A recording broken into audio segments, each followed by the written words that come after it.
नमस्कार मंडळी, आज आपण सार्थ श्रीमद दासबोध दशक 17 त्यातील समास तिसरा, ज्याचे की शीर्षक आहे श्रवण निरूपण, याचे वाचन करणार आहोत. चला तर मग संकीर्तनाने सुरुवात करूया. जय जय राम कृष्ण हरी, जय जय राम कृष्ण हरी, जय जय राम कृष्ण हरी, जय जय राम कृष्ण हरी, जय जय राम कृष्ण हरी, जय जय राम कृष्ण हरी, जय जय राम कृष्ण हरी, जय जय राम कृष्ण हरी, जय जय राम कृष्ण हरी, जय जय राम कृष्ण हरी, जय जय राम कृष्ण हरी, जय जय राम कृष्ण हरी, जय जय राम कृष्ण हरी, जय जय राम कृष्ण हरी, जय जय राम कृष्ण हरी, जय जय राम कृष्ण हरी, जय जय राम कृष्ण हरी, जय जय राम कृष्ण हरी. जय योगेश्वर श्री कृष्ण की जय हो. जय श्रीराम, जय श्रीराम, जय श्रीराम, जय जय रघुवीर समर्थ. चला तर मग सुरुवात करूया. सार्थ श्रीमद दासबोध दशक 17 समास तिसरा, श्रवण निरूपण. आत्मज्ञान साध्य करण्यासाठी अनेक मार्ग प्रचलित आहेत, परंतु श्रुती माऊलीने सांगितलेला व अनेक थोर आत्मज्ञानी पुरुषांनी चोखाळलेला राजमार्गच श्री समर्थांना अतिशय आवडतो. श्रवण, मनन, निधिध्यासन आणि रोकडा आत्मसाक्षात्कार असा तो 4 पायऱ्यांचा मार्ग आहे. या समासात त्याचे थोडक्यात वर्णन आढळते. श्री समर्थ म्हणत आहेत की हा ग्रंथ आधीच सोडू नका. त्यात काय सांगितले आहे ते नीट बघा. कोणतेही ज्ञान होण्यास प्रथम व्यवस्थित श्रवण झाले पाहिजे, नंतर त्यावर मनन करणे अति आवश्यक असते. ज्ञानाचा विषय जितका सूक्ष्म तितका त्यावर मनन करण्यास विचार सूक्ष्म लागतो. परमार्थात आत्मस्वरूपावर विचार करायचा असतो. अंतरात्मा युगानुयुगे विश्व चालवतो आहे. जगातील मोठमोठे पुरुष त्याच्यासाठीच जगले. तो नसेल तर सारे व्यर्थ जाते. म्हणून सर्व ज्ञानामध्ये आत्मज्ञान श्रेष्ठ आहे. जो अत्यंत मननशील आहे, विवेक संपन्न आहे, त्याला पंचभूतांच्या पलीकडे स्वतःपाशीच तो आत्मा सापडतो. त्यासाठी सूक्ष्मात शिरणे अवश्य असते. परंतु या मायादेवीच्या धांदलीत सूक्ष्मांमध्ये लक्ष गुंतवणारा माणूस क्वचितच आढळतो. दृश्याच्या नादी लागल्याने अधोगती होते. यासाठी साधकाने विचारांनी ऊर्ध्व व्हावे, म्हणजेच सूक्ष्मामध्ये शिरावे. निरंजनास धुंडता धुंडता देहातीत होणारा तो धन्य होय. उपासनेने अगदी मूळ संकल्पापर्यंत पोचावे. त्याच्या पलीकडे निश्चल ब्रह्म असते.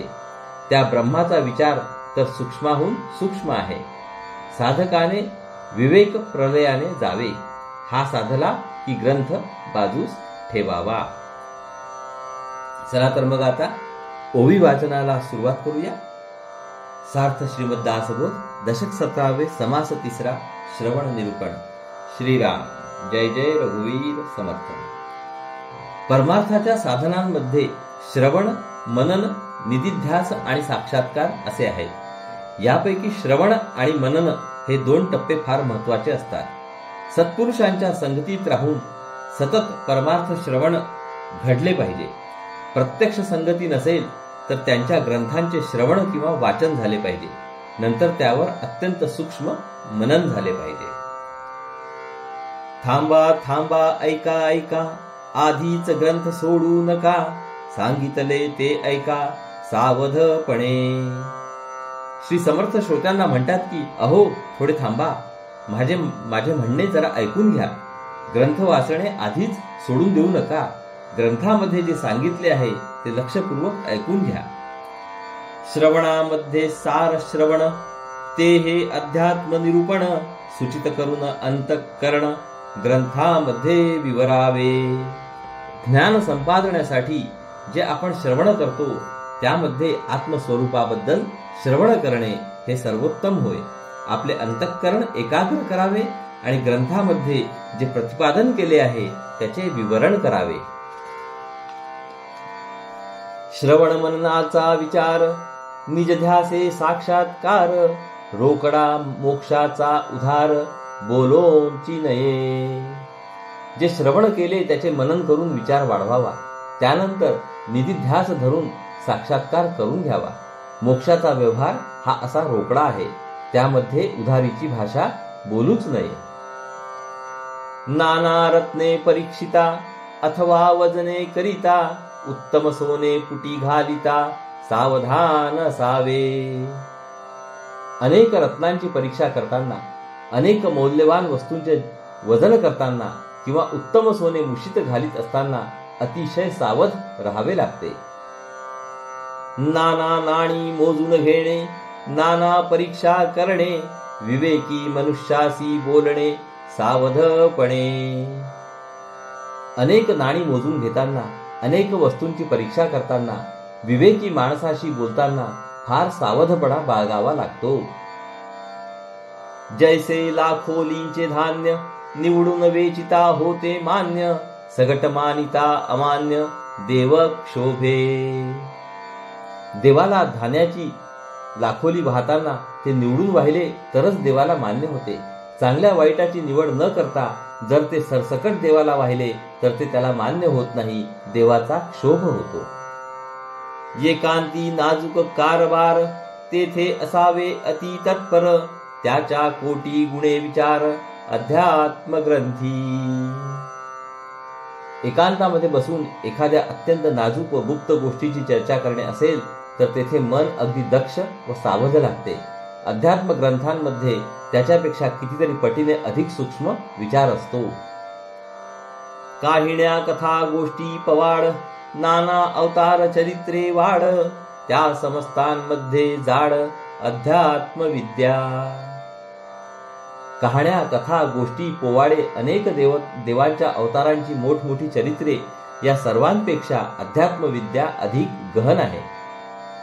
गत गोष्टीस ऐकिले तेणे काये हातास आले, म्हणती पुण्य प्राप्त झाले परी ते दिसेना की. पूर्वी होऊन गेलेल्या गोष्टी ऐकल्या तर काय हाती लागले असे विचारले असता पुण्य पदरात पडले असे लोक म्हणतात, पण ते पुण्य काही दिसत नाही. तैसे नव्हे अध्यात्म सार, हा प्रचितीचा विचार, कळता अनुमानाचा संहार होत जातो. अध्यात्म विद्येचे रहस्य असे नाही. अध्यात्मामध्ये प्रत्यक्ष अनुभव घ्यायचा असतो. म्हणून येथे जसजसा अनुभव येत जातो तसतशी कल्पना नाश पावते. अंतरात्मा सर्वात श्रेष्ठ आहे. त्याचे ज्ञान सर्वोत्तम आहे. जगातील खरे थोर पुरुष आत्म्यासाठीच जगतात. मोठे मोठे येऊन गेले, आत्म्याकरिताच वर्तले, त्या आत्म्याचा महिमा बोले ऐसा कवणू. जगामध्ये जे मोठमोठे पुरुष होऊन गेले ते आत्म्याचा शोध करीतच जगले. त्या आत्म्याचा महिमा कोणासही सांगता येत नाही. युगान युगे एकटा एक, चालवितो तिन्ही लोक, त्या आत्म्याचा विवेक पाहिलाच पहावा. हा एकटा अंतरात्मा युगानुयुगे झाली तरी तिन्ही लोक चालवतो आहे. त्या आत्म्याचा पुन्हा पुन्हा शोध घ्यावा. प्राणी आले येऊन गेले, ते जैसे जैसे वर्तले, ते वर्तणुकेचे कथन केले इच्छे सारिखे. या जगात पुष्कळ प्राणी जन्मास आले आणि जग सोडून गेले. ते जसे जसे वागले त्या त्यांच्या वागणुकीचे आपल्या मनाप्रमाणे वर्णन करता येते, पण त्यांच्या वर्तनाच्या मागे अंतरात्म्याची प्रेरणा होती हे आपण विसरतो.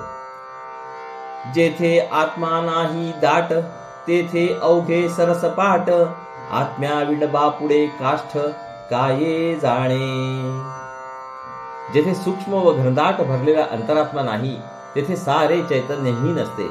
अंतरात्मा जेथे नसतो तेथे चैतन्यहीन शुष्क लाकूड उरते. त्याला अंतरात्मा कळत नाही. जेथे अंतरात्मा प्रगट होतो तेथेच त्याचे ज्ञान करून घेण्याची शक्यता असते. ऐसे वरिष्ठ आत्मज्ञान दुसरे नाही या समान, सृष्टीमध्ये विवेकी सज्जन तेची हे जाणती.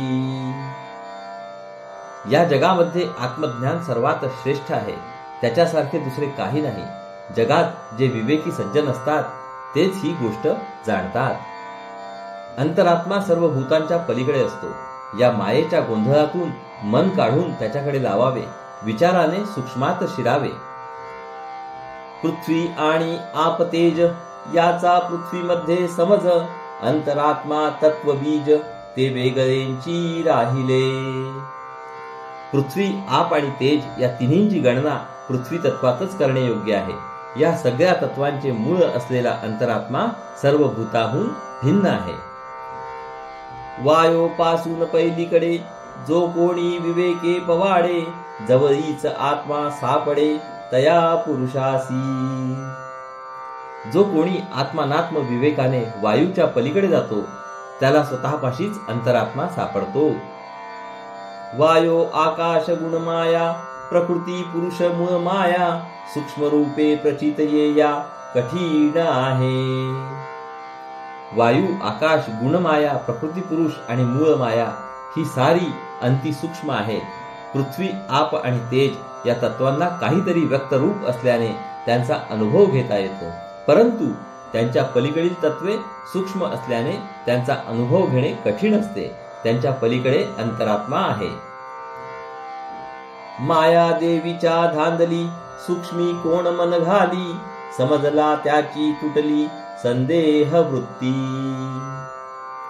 मूळ मायेतून निर्माण झालेल्या या पंचभूतांच्या धुमाकुळात सूक्ष्म अंतरात्म्याचा विचार करण्यास कोणाला अवसरच मिळत नाही. पण जो कोणी सूक्ष्माचा विचार करतो त्याचे अज्ञान किंवा संदेह नाहीसा होतो, हे मात्र अगदी खरे. मूळ माया चौथा देह, जाला पाहिजे विदेह, देहातीत होऊन राहे धन्य तो साधू. मूळ माया म्हणजे मूळ संकल्प, मी ब्रह्म आहे ही जाणीव तेथे असते. ब्रह्मांडाचा तो चौथा देह होय. त्याचे भान गेले पाहिजे म्हणजे तेथे विदेह होता येते. अशा रीतीने जो सर्व देह ओलांडून जातो तो साधू धन्य होय. विचारे ऊर्ध्व चढती, तयासीच ऊर्ध्व गती, येरा सकळा अधोगती पदार्थ ज्ञाने. जो कोणी विचाराने अधिकाधिक सूक्ष्मात जातो तो अत्यंत सूक्ष्म असणाऱ्या ब्रह्मापर्यंत वर जातो. बाकीचे सारे दृश्य पदार्थांच्या ज्ञानामध्ये गुंततात, हे अर्थात खालीच अडकतात. पदार्थ चांगले दिसती, परिते सवेंची नासती, अतो भ्रष्ट ततो भ्रष्ट होती लोक तेणे. दृश्य पदार्थ दिसायला चांगले असतात खरे, पण ते लगेच नाश पावतात. असे असल्यामुळे दृश्यात गुंतून राहणाऱ्यांना हा लोक आणि परलोक दोन्ही अंतरतात. दृश्याचा नाद सोडावा, उपासनेने मूळ मायेपर्यंत पोहोचावे आणि तेथून निश्चळ परब्रह्मास मिठी मारावी. विवेक प्रलयाने हे साधते. या कारणे पदार्थ ज्ञान, नाना जिनसीचा अनुमान, सर्व सांडून निरंजन धुंडीत जावे. या कारणासाठी अनेक दृश्य पदार्थांचे ज्ञान सोडावे, अनेक प्रकारच्या दृश्यासंबंधी कल्पना बाजूस साराव्या आणि सारे सोडून स्वच्छ ब्रह्म शोधावे. अष्टांग योग पिंड ज्ञान, त्याहून थोर तत्वज्ञान, त्याहून थोर आत्मज्ञान ते पाहिले पाहिजे. अष्टांग योग आणि पिंड ज्ञान हे ज्ञान आहे खरे, पण त्याहून तत्वज्ञान श्रेष्ठ आहे आणि तत्वज्ञानाहून आत्मज्ञान थोर आहे. म्हणून माणसाने आत्मज्ञान करून घ्यावे. मूळ मायेचे शेवटी हरिसंकल्प मुळी उठी, उपासना योगे मिठी तेथे घातली पाहिजे. तत्वांचा शोध घेता घेता मूळ मायेच्या मुळापर्यंत जावे. तेथे प्रथम स्फुरण आढळेल. त्या प्रथम संकल्पाला उपासनेच्या साहाय्याने मिठी मारावी. उपासनेत मी उपासक व अंतरात्मा उपास्य असतो. मी अंतरात्म्याशी तदाकार झाला की उपासना फळास आली असे समजावे.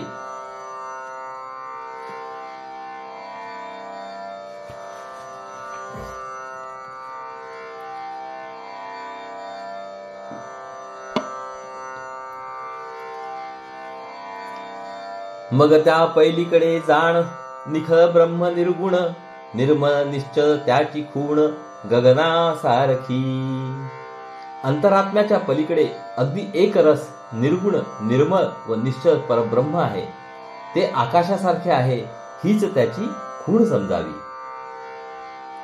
येथून तेथवरी दाटले, प्राणी मात्रास भेटले, पदार्थ मात्री लिगटले व्यापून आहे. येथून तेथपर्यंत ते ब्रह्म सगळीकडे दाट भरलेले आहे. सर्व प्राण्यांना ते सर्व काळ भेटते. सर्व पदार्थांना ते आत बाहेर लागून आहे, कारण ते सर्व ठिकाणी व्याप्त आहे. त्या ऐसे नाही थोर सूक्ष्माहून सूक्ष्म विचार, पिंड ब्रह्मांडाचा संहार होता कळे. त्या ब्रह्माहून दुसरे काहीही श्रेष्ठ नाही. ते सूक्ष्माहून सूक्ष्म आहे. अत्यंत सूक्ष्म विचाराने पिंड ब्रह्मांडाचा निराश झाला म्हणजे ते ब्रह्म कळते. अथवा पिंड ब्रह्मांड असता विवेक प्रळे पाहो जाता, शाश्वत कोण हे तत्वता उमजो लागे. अथवा पिंड ब्रह्मांड जसेच्या तसे राहून विवेक प्रलयाने पाहू गेले तर खरे शाश्वत काय हे उमजायला लागते. करून अवघा तत्व झाडा सारा साराचा निवाडा, सावधपणे ग्रंथ सोडा सुखी नावे. सर्व तत्वांचा शोध घेऊन त्यांचा निराश करावा. सारासार विचार करून सार निवडावे आणि मग सावधानपणे ग्रंथ बाजूस ठेवून सुखी व्हावे. इति श्रीदास बोधे गुरु शिष्य संवादे श्रवण निरूपण नाम समास तिसरा. तर श्रोते हो, अशा रीतीने आपले येथे दशक 17व्या मधील समास तिसऱ्याचे वाचन पूर्ण झाले आहे. हरिओम तत्सत, हरिओम तत्सत, हरिओम तत्सत.